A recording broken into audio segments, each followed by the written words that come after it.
I was actually glad when my station wagon hit the wall because finally the car had stopped. I turned the key and switched the engine off. I reached for the towel in the passenger seat to seep up blood running down my neck.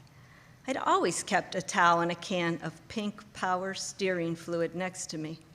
No matter how many times I had taken my Dodge to the mechanic, they never seemed to fix the problem.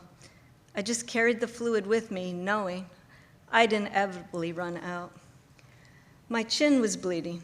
I opened the door to get out of the car. I noticed my right foot was pointing east. It needed to point north, but I couldn't straighten it. The police came. They put me in their car, asked, "What hospital?" "My father is going to kill me," is all I could think or say. My father was no stranger to rage. Little things I'd done wrong growing up, like accidentally exploding a soda bottle on the kitchen wall, had triggered an angry intensity that I did my best to forget.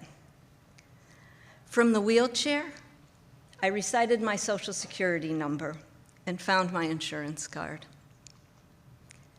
When the ER doc moved my foot, I screamed, then apologized. I didn't want to overreact. The nurse couldn't get the boot off to see the fracture, so I told her to cut it. She said, "Are you sure? They look expensive." I said, "Cut it. There's no other way." They called it a compound complex fracture. Both the tibia and the fibula broke. The tibia came through the skin. The broken piece was in my boot. They cut all my bloody clothes off, and both the orthopedic surgeon and the plastic surgeon were operating on me at the same time. I was awake. I'd had dinner that night, so they had to give me a spinal, not put me all the way out. "I can feel what you're doing." "What are we doing?" I said, "You just sliced my skin and pulled it back." The anesthesiologist put a syringe full of morphine into the IV and held my hand. I heard the drill. I asked if it was a saw, thought they were going to cut my leg off. Dr. Miller said, "It's a drill. We're going to screw your bone back together." The morphine's kicking in. That reminds me of a joke my father used to tell.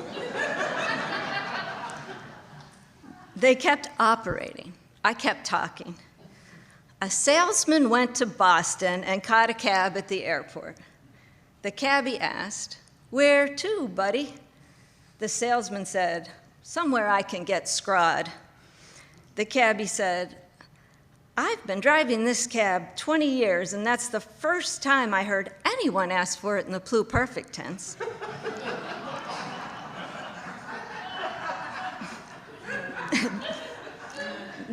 The plastic surgeon hummed the stylistic song, the song that must have been on the radio as he drove to the hospital to sew me up.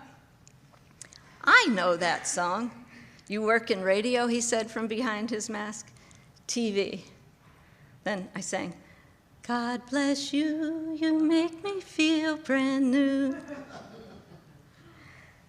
I saw the clock in the operating room. It said 4 o'clock. I'd fallen asleep. The recovery room clock said 6:30. A male nurse said, "You're awake. I heard they had a party in there last night and you were it."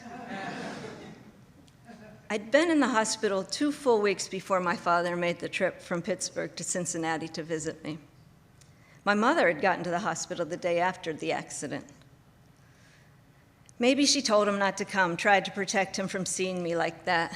I don't know the actual reason it took him so long to be with us, but I'll always remember my father saying, "If you could have totaled that car without hurting yourself, I'd have been glad."